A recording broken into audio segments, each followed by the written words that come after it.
A gente estava conversando aqui se a gente ia fazer, como pregar, até cada vez mais difícil em Jó, se a gente ia fazer um jogral. Cada um virava um personagem, a gente discutia, vocês falavam, tá vendo? Agora vocês vejam qual é o final. Está ficando desse jeito, está quase apelando. Jó 34. São poucas mudanças no texto, bem poucas mesmo. Então vai dar para acompanhar sem crise. Só que eu já vou fazendo uma divisão à medida que eu for lendo, eu já faço o rascunho já lendo, tá bom? Que a gente ganha tempo. Não que a gente vai perder tempo, a gente pode ficar aqui até amanhã, não tem problema. Mas a gente já vai aproveitando melhor o tempo.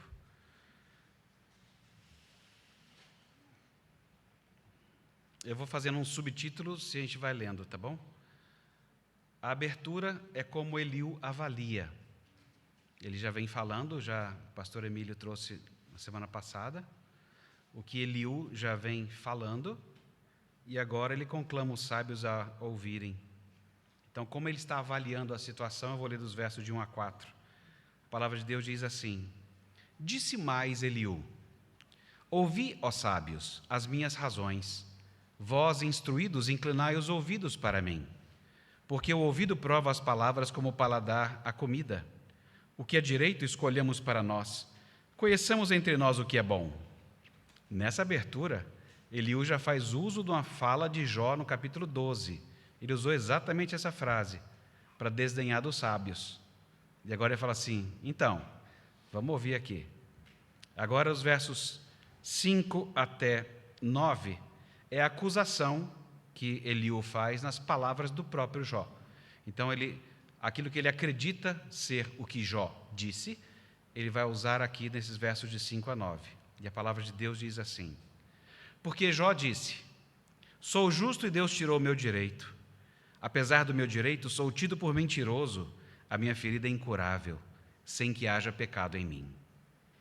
Que homem há como Jó, que bebe a zombaria como água, e anda em companhia dos que praticam a iniquidade e caminha com homens perversos? Pois disse: de nada aproveita o homem o comprazer-se em Deus. E aí entra então o ponto focal de Eliú, os versos 10 e 11, que é sobre a justiça de Deus. Pelo que vós, homens sensatos, escutai-me. Longe de Deus o praticar ele a perversidade, e do Todo-Poderoso o cometer injustiça, pois retribui ao homem segundo as suas obras, e faz que a cada um sobrevenha segundo o seu caminho. E aí, o restante, basicamente, até que chegue à conclusão, a partir do verso 34, o restante são os argumentos de sustentação de Eliú. E eu vou ler agora, na sequência, a palavra de Deus que continua dizendo assim: Na verdade, Deus não procede maliciosamente, nem o Todo-Poderoso perverte o juízo. Quem lhe entregou o governo da terra? Quem lhe confiou o universo?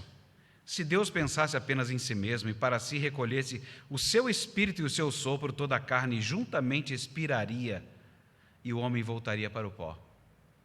Se, pois, há em ti entendimento, ouve isto, inclina os ouvidos ao som das minhas palavras. Acaso governaria o que aborrecesse o direito? E quererás tu condenar aquele que é justo e poderoso? Disse a um rei, ó vil, ou aos príncipes, ó perversos? Quanto menos aquele que não faz acepção das pessoas, de príncipes, nem estima ao rico mais do que ao pobre, porque todos são obra das suas mãos.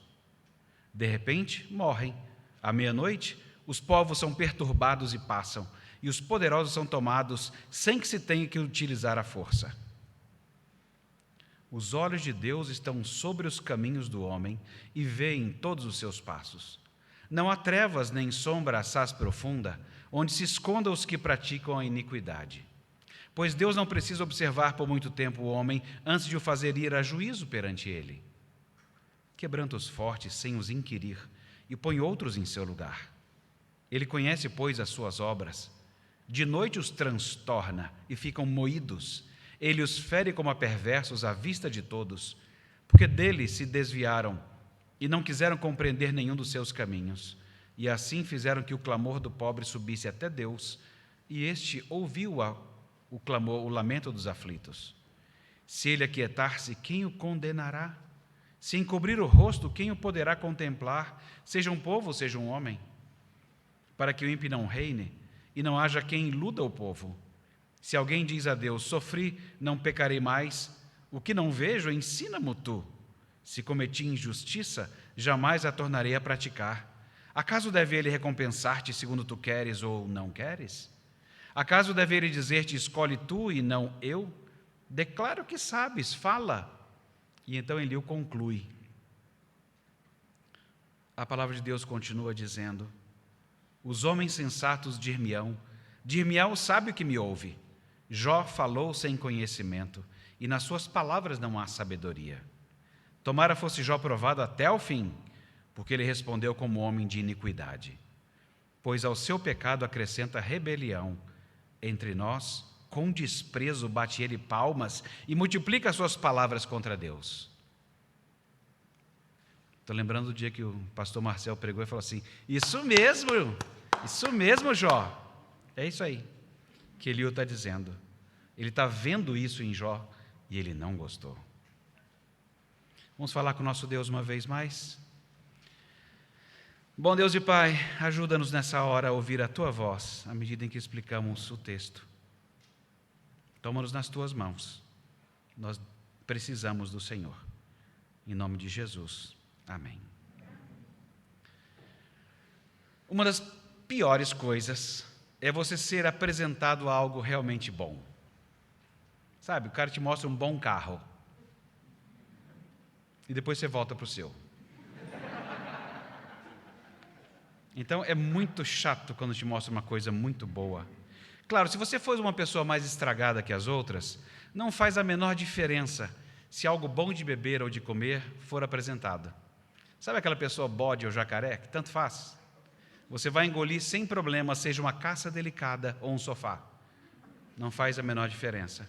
Mas a maioria das pessoas ficará mais exigente. É essa geração gourmet. Quase tudo pode ser gourmetizado. Uma bebida, uma comida e até a viagem matinal do ônibus. Até isso, acredite. Você vai descobrindo o lugar do ônibus que você sente menos os solavancos. Que posição nunca pega vento e os mais experientes conseguem surfar sem segurar em nada e não caem.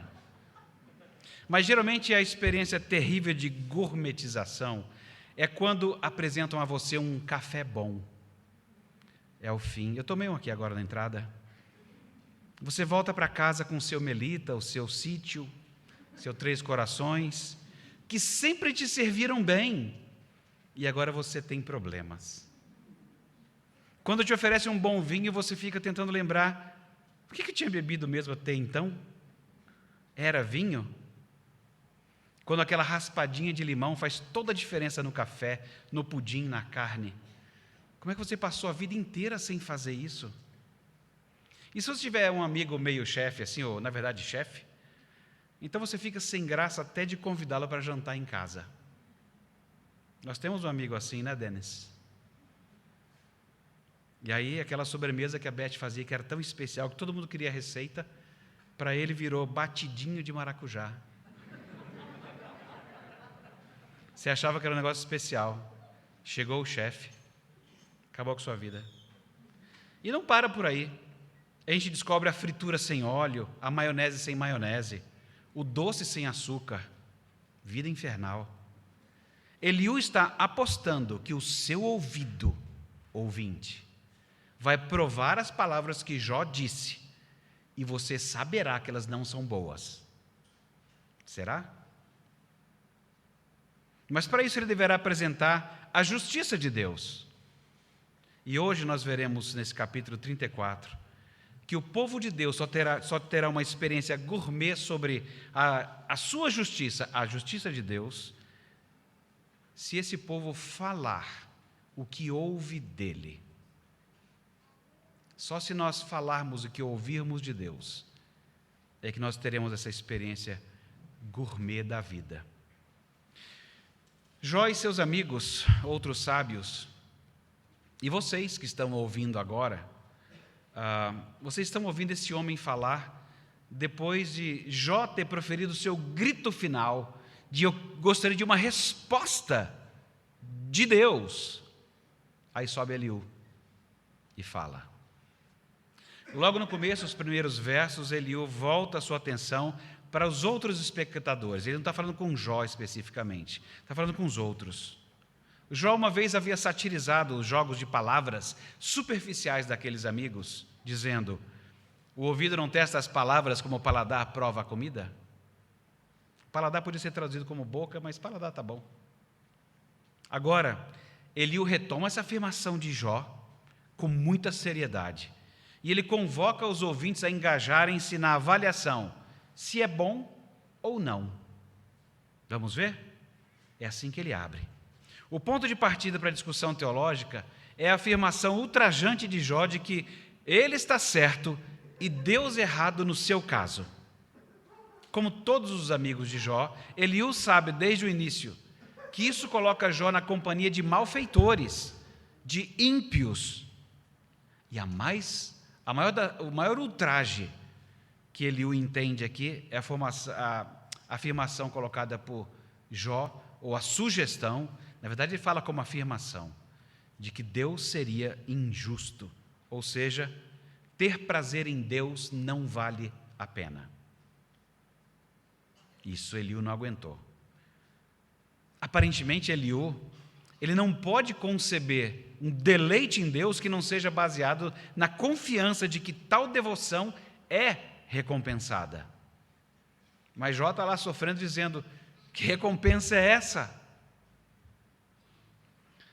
Pensar de outra forma parece para Eliú uma blasfêmia.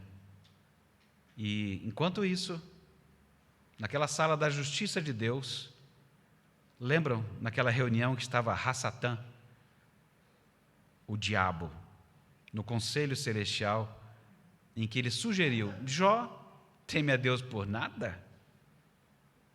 Você acha que ele é temente assim ao Senhor por nada? Ou não é porque o Senhor tem dado a ele tantas coisas? Não é por causa do lucro que o Senhor propicia que ele está aí? Aliás, você está aqui na igreja por causa disso? Eu vou à igreja servir a Deus porque isso pode me dar algum lucro, algum benefício? O diabo acha que a gente está aqui por essa. Achava no caso de Jó também.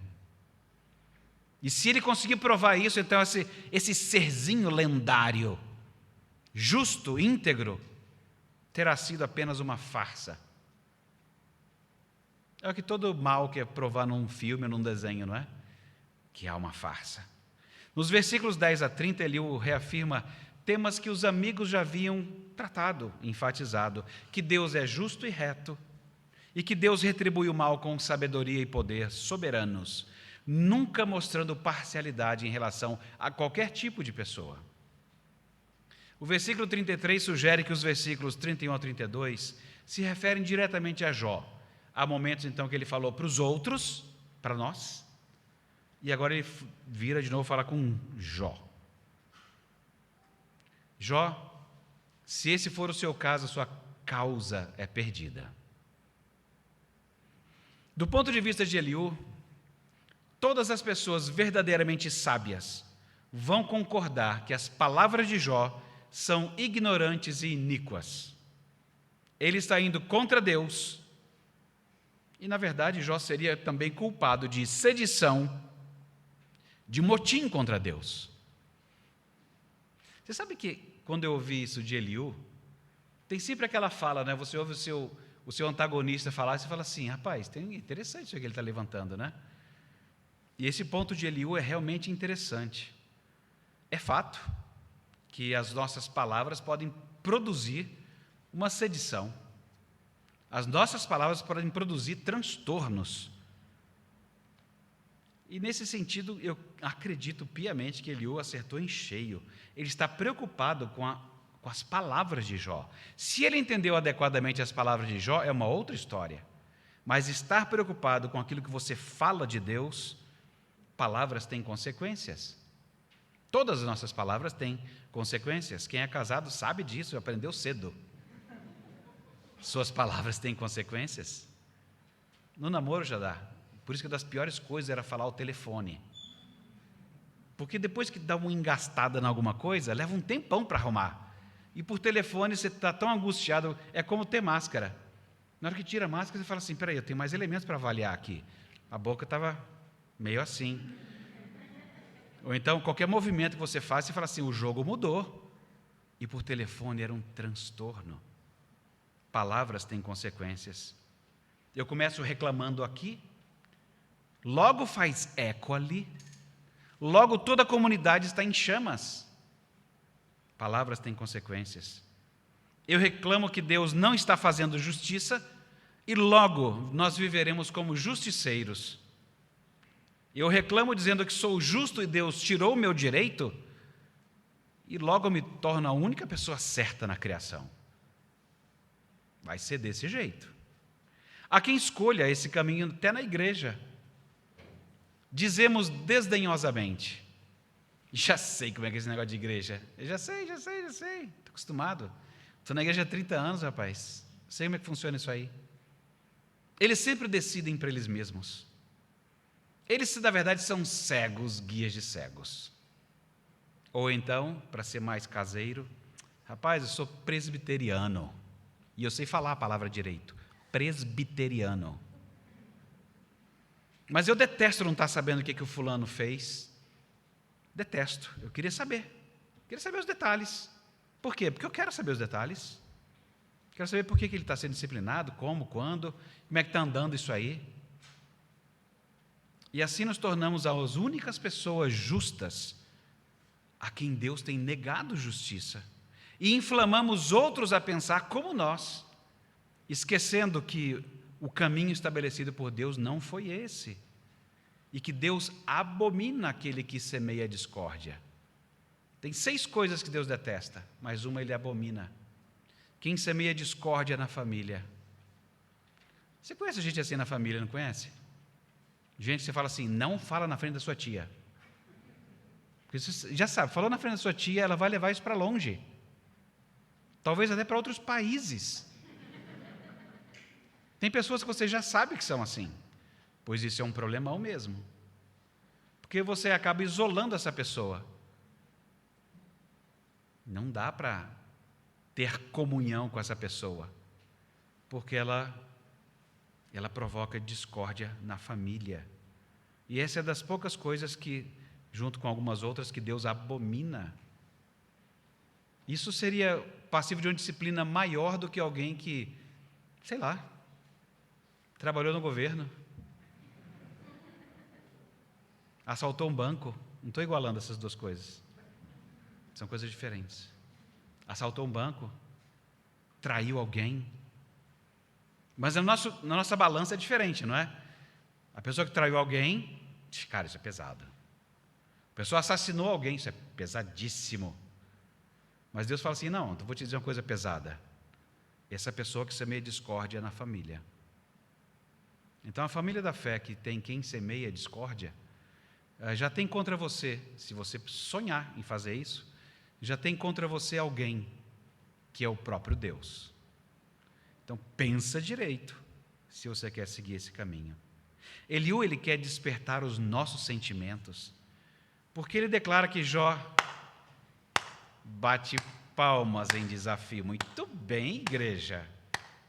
É interessante notar que a contribuição de Eliú não é nem elogiada e nem condenada no final. Isso me incomoda, sabia? Mas pode ser que seja assim, porque, como observou o nosso Donald Carson, se ele não é elogiado, diz o Carson, é porque sua contribuição é eclipsada pelo que o próprio Deus diz. Se ele não é criticado, é porque ele talvez não tenha dito nada de errado. Eu tenho uma letra C. Talvez Deus tenha apenas desconsiderado o que ele disse, sem se dar ao trabalho de engajar com a opinião dele. Deus às vezes faz isso, ele não toma o menor conhecimento e fala o que ele quer falar. Mas no final das contas, Eliú disse o melhor que um homem pode dizer quando ele não possui toda a verdade, porque nós somos os ouvintes especiais dessa noite. Nós sabemos o que Deus disse de Jó. Nós sabemos que ele disse que ele é um homem íntegro, que se desvia do mal e que é temente a ele. Isso é um privilégio que eles não tiveram. Então, o que Eliú disse foi o melhor que um homem pode dizer quando não conhece toda a verdade. Olha o privilégio que nós temos e a responsabilidade. Ao saber disso, nós podemos olhar para o que Eliú disse e falar assim: rapaz, essa parte é muito importante. Mas ele não sabe do papel de Satanás em tudo isso, nem do papel de Deus nisso tudo. Levando em consideração essa ignorância, a gente olha e fala assim: rapaz, parece que Eliú imputou a Jó algo que ele não disse. Eliú, então, parece ter falhado realmente em ministrar ao caso de Jó, porque faltou a justiça de Deus encarnada. Não dá para pensar no assunto justiça sem falar da justiça de Deus encarnada. E por falar em justiça de Deus, o ponto de Eliú é realmente importante. Afinal, Jó, pessoal, Deus é injusto ou não? Claro, essas perguntas de igreja nunca funcionam, né? Você já sabe que a resposta de tudo é Jesus. E se falar que Deus é injusto, você fala assim: não, claro que não. Você já sabe disso intelectualmente. Mas aqui dentro, quando você é pego em ações indevidas, é simples.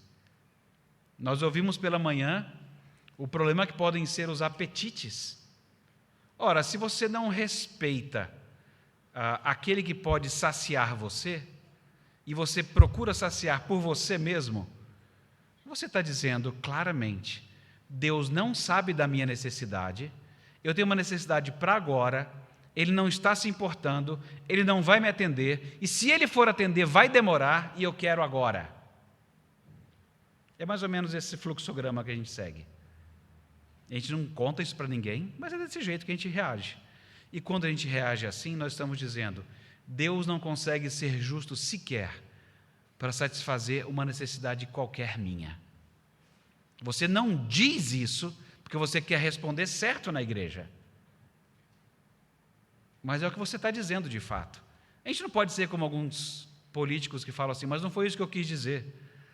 Aí você fala assim: rapaz, se não foi isso que você disse, então o que é? Arthur Duval que o diga, né? Não foi isso que eu disse. Fala assim: não, foi isso que ele disse. Agora, complicado, né? Então, se as palavras, se tudo vai ser resumido, eu lembrei do ovo do Humpty Dumpty. Eu falei assim: as palavras são o que eu quero dizer. Eu falei assim: Alice do céu, onde é que isso vai parar? Se as palavras significam só aquilo que eu quero dizer e não o que elas significam, então não há comunicação, não há possibilidade de comunicação. Afinal, Deus é injusto? Esse tema, a justiça de Deus, ele é muito rico e rende muito debate. A justiça de Deus é um desses atributos de Deus que está intimamente relacionado com a sua santidade. E a ideia básica da justiça é a estrita adesão à lei. Entre nós, seres humanos, pressupõe-se que haja uma lei à qual a gente deva se conformar. Por isso, alguns estudiosos acham que nós não podemos falar de justiça de Deus porque não haveria lei à qual Deus estivesse sujeito. A lei Deus fez para nós. É verdade, é estranho pensar nisso, falar assim: é mesmo, né? Deus está sujeito a alguma lei? Gente, mas embora não haja lei acima de Deus, e Ele tendo sido o criador da lei, há uma lei na própria natureza de Deus, e é por isso que deriva-se dele lei. E esse é o padrão mais alto possível, pelo qual todas as outras leis são julgadas na Trindade. Para vocês terem uma ideia, faz-se distinção entre justiça relativa e justiça absoluta de Deus. A justiça relativa de Deus é aquela perfeição dele pela qual ele se mantém contra toda violação de sua santidade e mostra em todos os aspectos que ele é o santo. Já a justiça de Deus absoluta é aquela retidão da natureza divina, em virtude da qual Deus é infinitamente justo em si mesmo. Aqui nessa terra, a gente trabalha com a justiça de Deus relativa. E ela se manifesta especialmente em dar a cada pessoa aquilo que é devido, tratando cada um de acordo com o seu merecimento. Como Deus é perfeito em sua retidão, justiça, santidade, moral, tudo que Ele criou exibe o seu governo moral no mundo, tudo, absolutamente tudo. É por isso que copos caem e quebram aqui na terra e flutuam no espaço. Ou então que pintinhos nascem em 21 dias.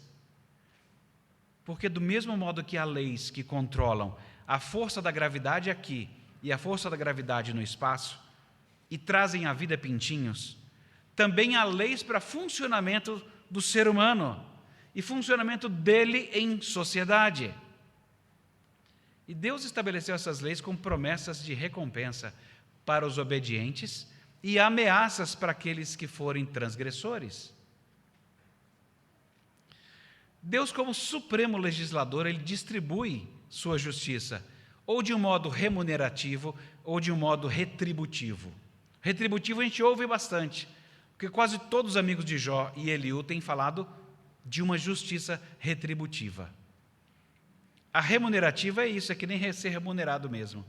São as recompensas, os galardões. Tinha uma senhora, toda vez que ela me via, que estava mais ou menos com cara de sede, ela me trazia água, porque ela queria aumentar o galardão dela. Falei assim, talvez funcione.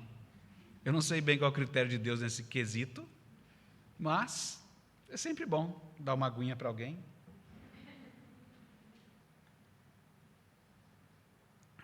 Ai, puxa vida, é bom mesmo. Então, essa justiça remunerativa, esses galardões, que é essa expressão do amor divino distribuindo graça, não com base no mérito estrito, pois a criatura não pode estabelecer mérito absoluto diante do Criador, mas recebe por causa da promessa de uma aliança feita por Deus mesmo. A retribuição, ela se relaciona à aplicação de penas. Aí já não gosta. É uma expressão da ira divina. Embora o ser humano não mereça a recompensa que recebe, ele merece a punição que nos é aplicada. O que Eliú e seus amigos estão sempre lembrando Jó. Muitos negam essa estrita justiça punitiva de Deus e afirmam que Deus pune o pecador ou para reformá-lo ou para impedir outros de pecar. Como Eliú, isso está parcialmente certo. Mas não parece na Escritura que o propósito primário da punição de Deus seja isso. Parece que o propósito primário da punição do pecado é a manutenção do direito e da justiça, da realidade de que Deus é o santo, justo, todo-poderoso. E é claro, pode servir incidentalmente para reformar o pecador, para impedir outros de pecar. Mas é primeiro reafirmar o direito e a justiça em Deus. O caminho que Eliú até escolheu, embora Eliú e todos nós não consigamos enxergar o aspecto remunerativo. Eu acho que até Jó, com certeza, fala assim, Deus não está me recompensando de coisa nenhuma aqui, Ele está só me punindo. Ele não está me recompensando. Como que o amor divino poderia estar agindo e recompensando Jó? Porque tudo que se vê é sofrimento e dor. Mas o que faltava era juntar essas coisas. O propósito da escrita do livro de Jó é uma das mais impressionantes, eu não tinha me dado conta, até a gente começar a fazer essa brincadeira no livro de Jó, não é?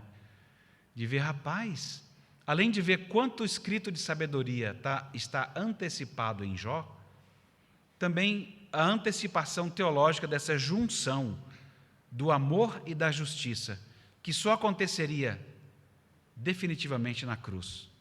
O desejo de Deus em salvar os pecadores por uma morte substitutiva foi baseado no seu amor e na sua justiça.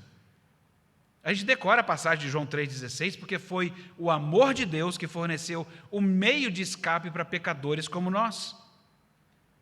E foi a justiça de Deus que exigiu este caminho e que esse caminho atendesse às exigências da lei, a fim de que Deus fosse justo e justificador daquele que acredita em Jesus. Eu entendo melhor Romanos hoje, depois de ler Jó. É o amor e a justiça juntos, a fim de que a gente evite a ideia de uma vontade arbitrária. que é o que a gente sempre, nós nos acusamos disso porque nós somos humanos, e sabemos que pode existir uma vontade arbitrária de uma pessoa, da igreja, de um conselho, mas quando você fala de que há uma vontade arbitrária em Deus, soa meio estranho. E até Jó, Eliú não pegou, mas eu darei essa cola para Eliú. Ô Eliú, você esqueceu que Jó disse o seguinte, lá no capítulo 24, ele chegou a dizer, e isso ele disse claramente, há roubo, há desvio, há opressão, há choro e clamor, e Deus não pune o que faz errado. Sabe aquele dia? Deu tudo errado. A roupa da reunião, você derramou café do sítio, que é mais difícil de limpar. Está dando tudo errado. E aí você vai vendo a injustiça. Você, de bobeira, não devia fazer isso, mas faz. Liga o rádio para ouvir notícia. Eu não sei por que a gente faz isso. Eu parei tem anos que eu não faço mais isso. Só estraga o dia. Assim, eu já sei que isso está no mundo, eu não preciso ficar tão atualizado assim e ficar mexido. Assim, fica mexido na hora certa, entrega para Deus, anda com Ele. Depois você lê isso aí em algum outro lugar, quando você estiver melhor, trabalhado um pouquinho mais. Olha, é muito triste, e Jó disse isso mesmo, Eliú. Você não quis usar isso, mas ele disse. Você resolveu pegar outras passagens menos claras, mas ele disse.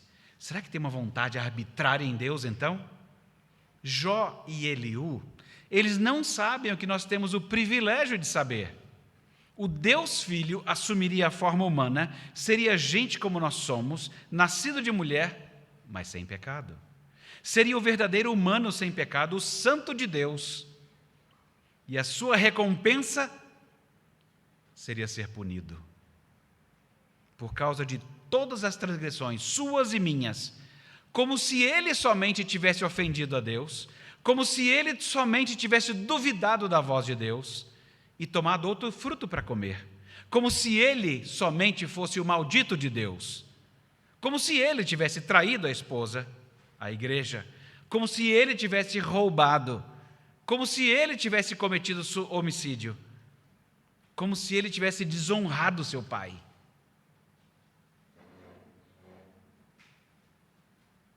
Jó antecipa isso.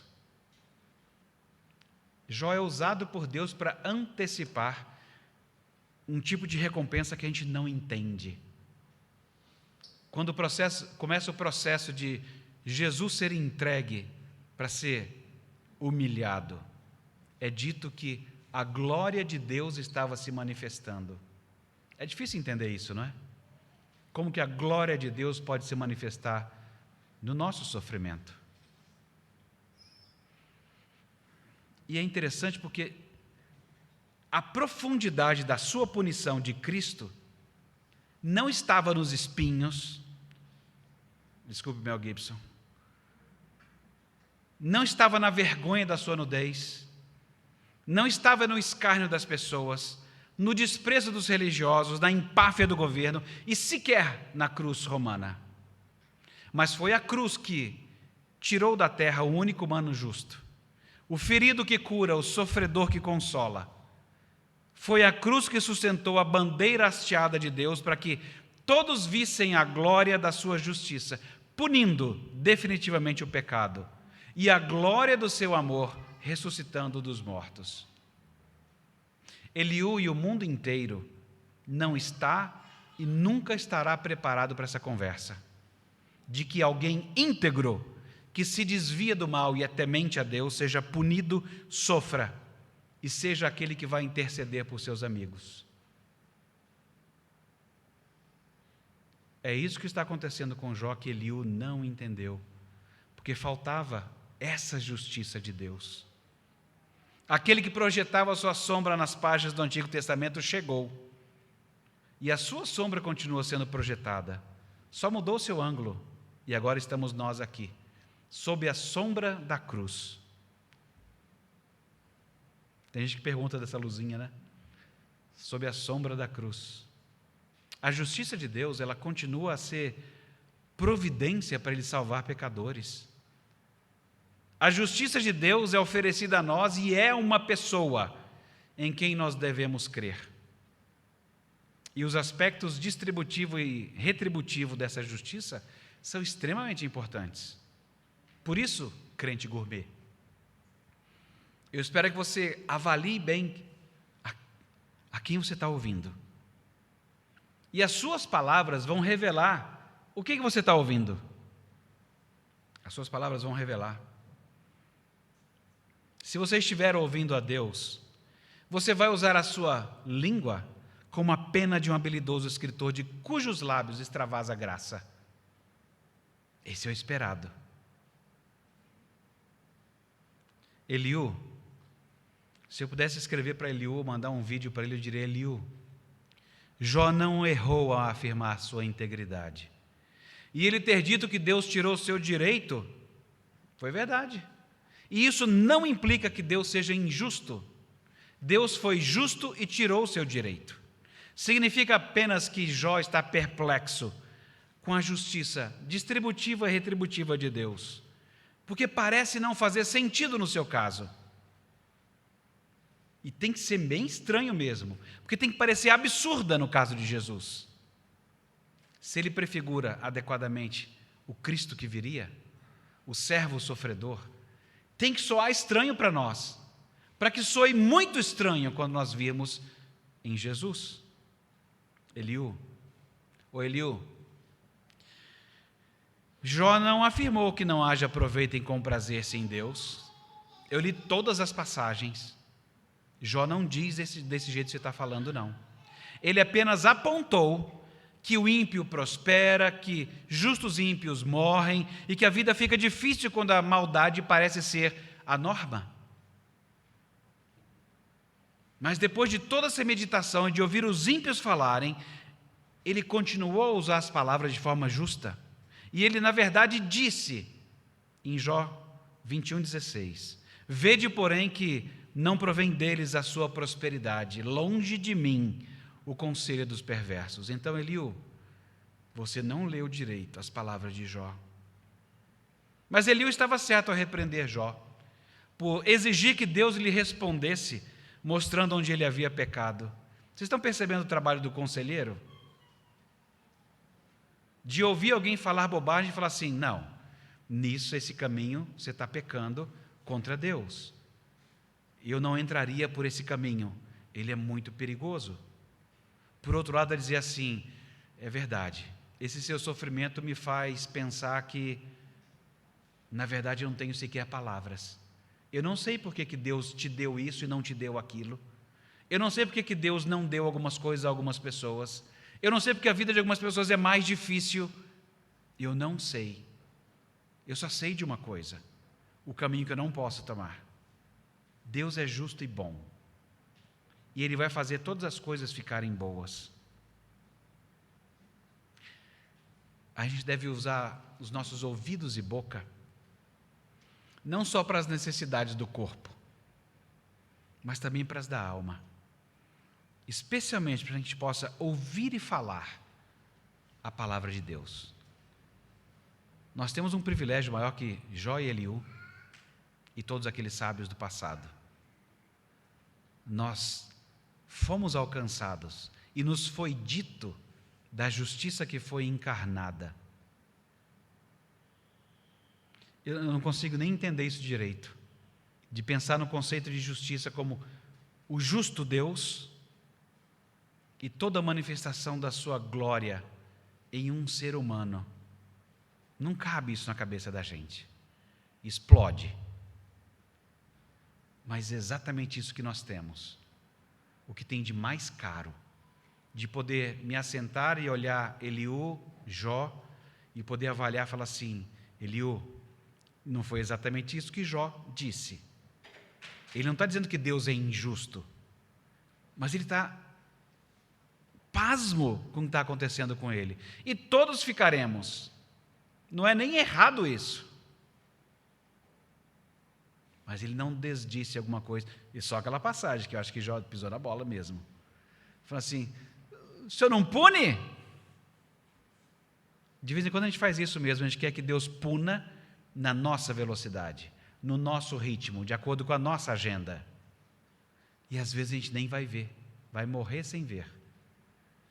Como o caso daquelas pessoas que sofrem de alguém entra num lugar, mata um monte de gente e se mata. Aí você fica... Onde é que vai haver a punição? Você fica sem ela. Mas você sabe que o justo Deus vai tomar cada caso e vai resolver. A gente acha que tem as coisas nas mãos, a gente não tem. Então, quando a gente se aproximar de alguém como Jó, sofrendo, eu vou cuidar das palavras. E eu acho que Eliú, nesse sentido, foi no caminho certo. Cuida do que está sendo dito, prova bem as palavras, mas não deixe que a sua boca não seja mais a pena de um habilidoso escritor e que dela não extravase mais graça. Porque é isso que nós vamos fazer, mesmo que nós tenhamos as piores das condições, ainda será graça que deve brotar dos nossos lábios. Não é por força nossa, nem porque isso tudo habite aqui dentro, mas habita alguém maior em nós, e é de lá que fluirá tudo isso. E as pessoas reconhecerão que no meio do sofrimento habita a graça. O melhor aconteceu nesse capítulo. Nós não ouvimos Jó falar nada. E vai continuar assim, não é? Porque muitas vezes a sabedoria está aí, em nada a ser dito. Jó não tinha mais nada para dizer. E até nisso ele prefigura o Salvador, quando é levado mudo para ser condenado. É uma das horas de maior sabedoria que acontece no livro. Jó não fala. Vamos falar com Deus? Bom Deus e Pai, bendito seja o teu santo nome. Nós nos alegramos em servir ao Senhor. No meio de dor, sofrimento, seja lá o que o Senhor tiver para nós. Não é a nossa escolha, não é o que a gente colocaria na nossa agenda ou na ordem do dia, mas o Senhor sabe melhor o que o Senhor pode fazer por intermédio das nossas limitações. E nós nos alegramos em saber que as nossas limitações te servem. Bendito seja o teu santo nome, ó Pai. Bendita a justiça tua que se manifestou para nós. Bendito seja o teu santo nome por causa do justo Cristo que morreu em nosso favor. Ajuda, Senhor, que a nossa boca e os nossos ouvidos sejam muito requintados e que aceitem a tua palavra de tal modo que o que a gente diga reflita o que nós temos ouvido de ti. Nós oramos agradecidos, Deus, no nome de Jesus. Amém.